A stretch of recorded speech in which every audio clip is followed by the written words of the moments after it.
샬롬 할렐루야. 고린도전서 10장 3절에서 6절입니다. 우리가 육신으로 행하나 육신에 따라 싸우지 아니하노니 우리의 싸우는 무기는 육신에 속한 것이 아니요 오직 어떤 견고한 진도 무너뜨리는 하나님의 능력이라. 모든 이론을 무너뜨리며 하나님 아는 것을 대적하여 높아진 것을 다 무너뜨리고 모든 생각을 사로잡아 그리스도에게 복종하게 하니 너희의 복종이 온전하게 될 때에 모든 복종하지 않는 것을 벌하려고 준비하는 중에 있노라. 아멘. 2차 영혼육 8번째, 진리에 속한 혼의 작용을 하려면입니다. 혼이란 사람의 두뇌에 있는 기억 장치와 그 안에 저장된 기억 내용들, 그리고 이 내용들을 재생해서 활용하는 생각을 총칭합니다. 사람이 보고 듣고 배우면서 느끼고 기억하는 것, 또 기억을 떠올려 생각하는 것은 모두 혼이 있기 때문에 가능한 작용들이지요. 하나님의 자녀들은 이런 혼의 작용을 진리 안에서 해야 합니다.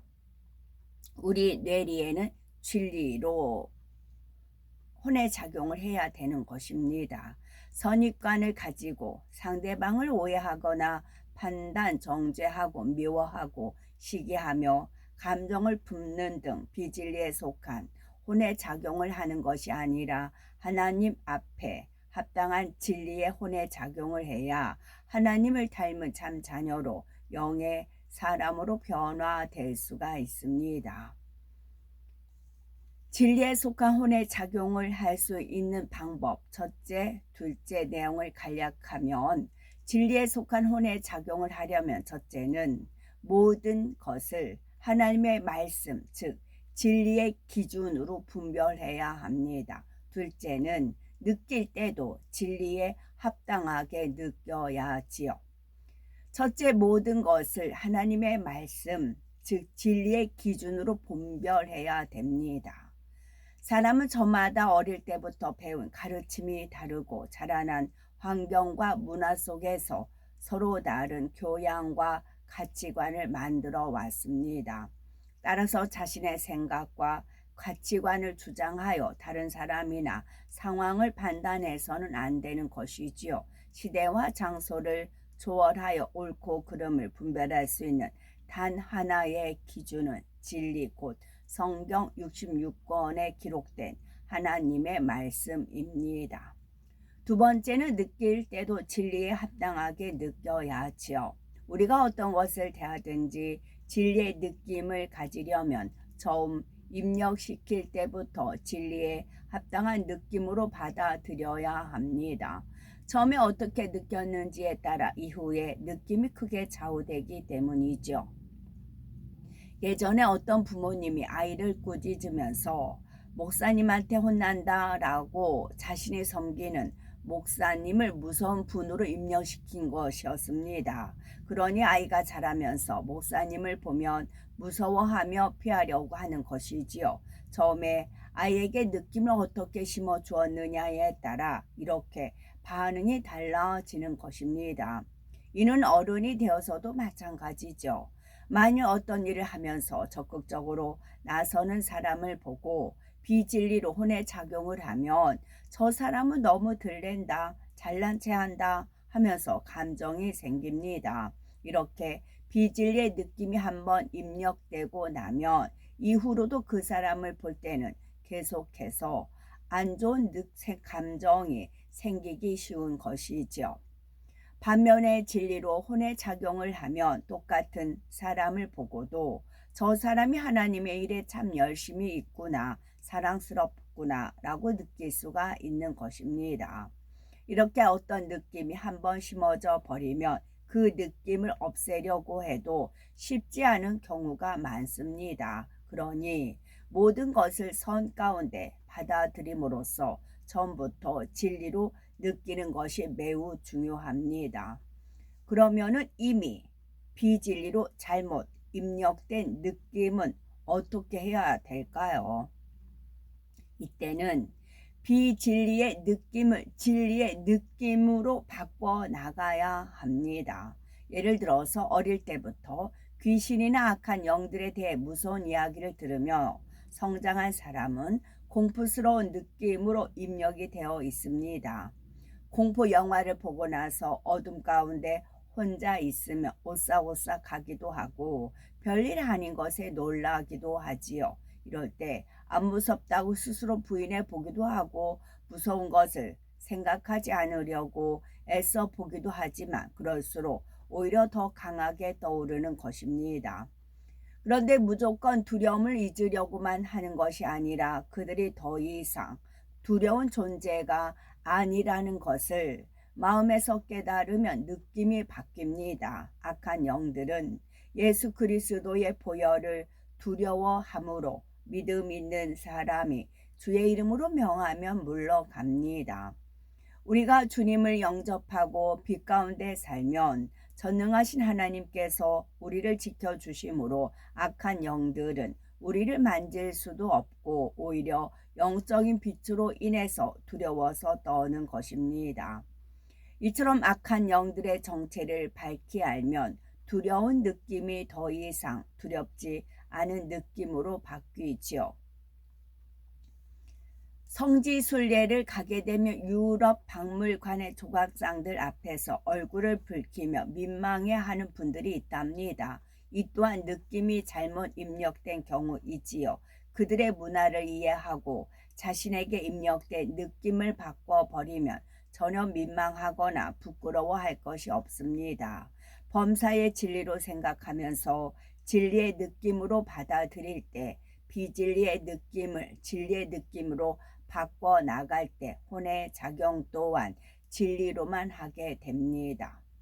셋째는 범사의 상대의 입장에서 받아들여야 합니다. 어떤 말을 듣거나 상황을 볼 때 자신의 입장과 경험, 사고방식 가운데 받아들이면 여러 가지 비진리의 혼의 작용이 일어나게 됩니다. 자기 생각에 맞춰 상대의 말을 가감하기도 하고 판단 정죄하거나 오해하여 감정을 붓는 것이지요. 예를 들어 어떤 사람이 내가 이번에 금강산에 다녀왔는데 경치가 너무너무 아름다워서 눈물이 날 정도였다라고 말을 했다고 합시다. 이런 말을 들으면 사람들은 자신이 경험한 산에 대한 자료들이 즉각 떠오릅니다. 예전에 산에 가본 경험이나 금강산에 직접 가보지는 않았다 해도 사진이나 텔레비전에서 본 금강산에 대한 자료 등이 떠오르는데 대부분 이런 자료들을 토대로 해서 상대의 말을 받아들이지요. 그러다 보면 산을 보고 눈물이 날 정도라니 너무 과장해서 말한다 라고 판단하는 사람도 있습니다. 이런 사람은 이전에 아름다운 자연 광경을 보면서 눈물이 날 정도로 감동을 받은 일이 없는 것이지요. 또 어떤 사람이 화상을 입어 계속해서 고통을 호소한다고 합시다. 그런 고통을 겪어보지 못했거나 인내심이 더 강한 사람이 볼 때는 엄살이 참 심하다라고 생각합니다. 이렇게 자기 입장과 경험에 맞춰서 상대의 말을 받아들이면 비진리의 혼의 작용이 나오게 됩니다. 하지만 상대의 입장에서 받아들인다면 내가 산에 갔을 때는 그렇게 아름답지 않았지만 저 사람이 볼 때는 아름다웠나 보다 라고 이해하려 하고 믿어줄 수가 있는 것이지요. 또 상대가 엄살을 부린다고 생각하는 것이 아니라 상대의 고통을 이해해 줍니다. 만일 늦게 퇴근한 남편이 아내가 묻는 말에 대답도 잘해주지 않고 퉁명스럽게 대했다고 합시다. 아내의 입장에서 생각하면 나를 사랑한다면서 어떻게 저럴 수 있나 라고 서운한 생각이 듭니다. 그러나 상대의 입장에서 생각해 주면 남편이 피곤해서 그런가 보다 혹은 오늘 무슨 힘든 일이 있었나 하면서 이해하고 품어줄 수가 있는 것입니다. 오히려 어떻게 하면 남편이 힘을 내도록 도와줄 수 있을까라고 생각하게 되는 거지요. 남편도 마찬가지입니다. 아무리 힘든 일이 있었다 해도 늦게까지 기다린 아내의 입장을 생각하면 아내를 서운하게 하지는 않았을 것입니다. 둘 중 한 사람이라도 상대의 입장에서 생각하여 진리로 혼의 작용을 하면 화평이 깨어질 일이 없습니다. 다른 사람의 허물을 볼 때도 마찬가지죠. 저 사람은 왜 저런 모습일까 하고 판단하고 멸시하기보다는 그럴 수밖에 없는 이유가 있겠지 하거나 아직 온전한 것은 아니니까 하고 이해하는 마음이 되어야 합니다. 상대를 이해할 수 있으면 허물을 보아도 용서할 수가 있고 긍휼히 여길 수가 있습니다. 이렇게 상대의 입장을 이해하고 품어버리면 모든 사람과 더불어 화평함을 좇을 수 있으니 미워할 것도 없고 마음이 불편할 것도 없습니다. 설령 상대로 인해서 자신의 해를 입는다 해도 상대의 입장을 먼저 생각해 주는 사람은 그를 미워하고 싫어하는 것이 아니라 여전히 사랑하고 긍휼히 여길 수가 있는 것입니다. 상대의 입장에서 이해하고 우리는 혼의 작용을 진리로 하려고 할 때 마음 먹은 대로 되는 경우도 있지만 그렇지 않은 경우도 있습니다. 그러므로 자신의 노력과 동시에 불같이 기도하여 하나님의 능력을 받아야지요. 자신의 생각과 느낌을 말과 행실을 늘 점검하면서 혼의 작용을 진리로 바꿔 나가기 위해 부단히 노력해야 하는 것입니다. 그런데 영으로 들어가면 생각이나 느낌을 쉽게 지배할 수가 있습니다.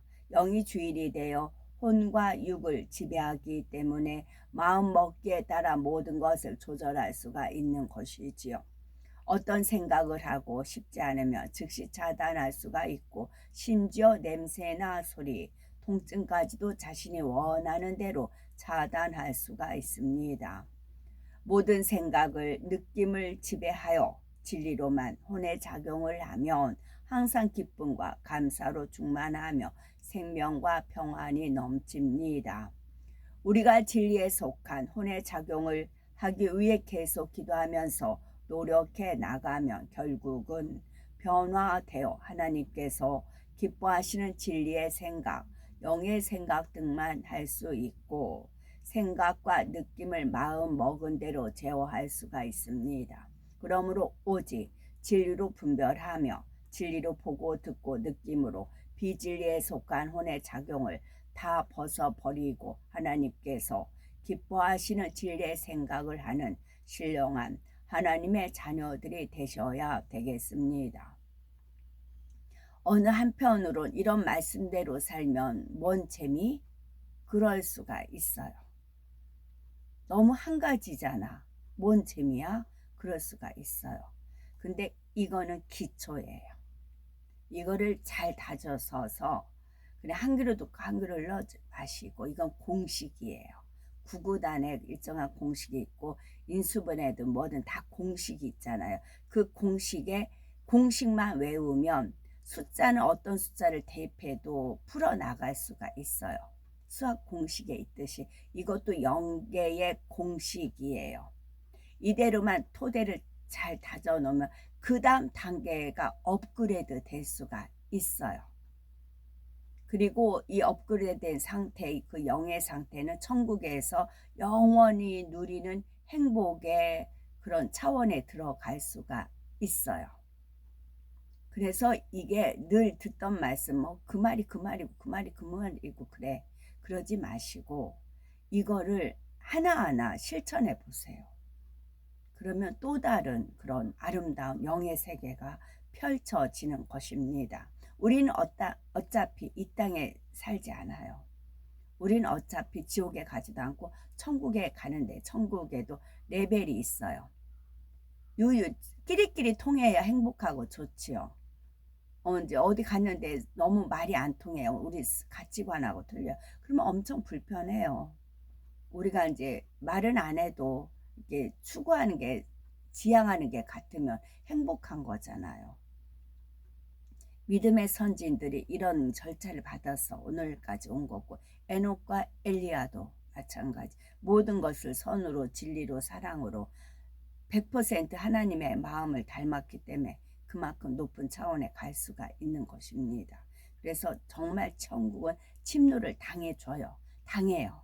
우린 침노를 하게 되고요. 이거는 침노를 하는 거고, 이거는 영원한 투자예요. 영원한 투자고, 이제 저가 이 말씀으로 양육을 받았고 이 말씀으로 해서 그러기까지는 불같은 기도가 필요합니다. 이미 나한테 잘못된 지식, 입력, 감정 그런 게 있어요. 그것을 어떻게 될까요? 불같이 기도하면 하나님께서 하늘에 속한 신령한 은혜와 능력과 지혜를 주십니다. 그걸로 싸워 이겨나가는 것입니다. 그래서 승리할 수가 있답니다. 아멘, 샬롬.